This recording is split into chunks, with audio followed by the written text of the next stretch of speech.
Now recognizes the Congresswoman from Kansas, Ms. Davids, for 5 minutes.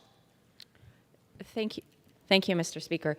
I rise today as we consider legislation to strengthen supply chains and to stand up for our small businesses.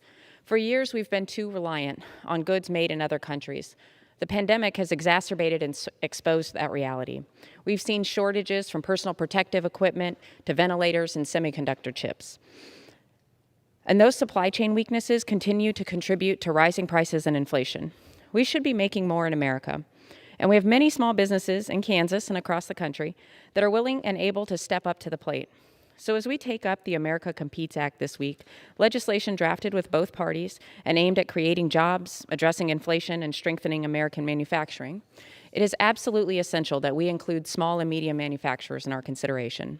In my district, the Kansas 3rd, we have businesses who pivoted their entire production lines to fill gaps in our medical supply chains, helping protect frontline healthcare workers amid significant shortages in personal protective equipment early in the pandemic. At that time, nurses and hospital staff were having to reuse masks and gowns, putting themselves at incredible risk. We were slowed by our resilience on foreign-made supplies, and here we had small businesses that were ready to help if we had just given them a chance. The America Competes Act includes a program to build a stable and adaptable supply chain for our national stockpile,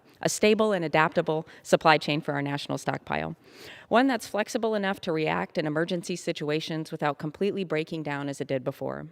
As we work to build that flexibility, it would be a mistake to shut out the producers we have right here at home.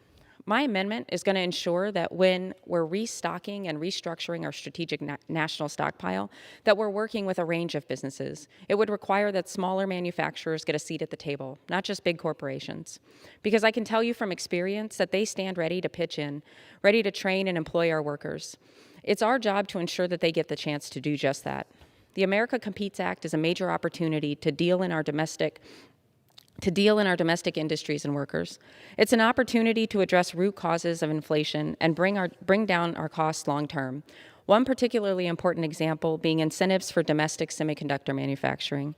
And it's an opportunity for us to invest in our global standing, putting our workers, farmers, manufacturers, and businesses on a level playing field with countries like China and other nations. I encourage my colleagues to support this amendment and to support small manufacturers. Thank you, and I yield back. Gentlewoman yields back. Chair now recognizes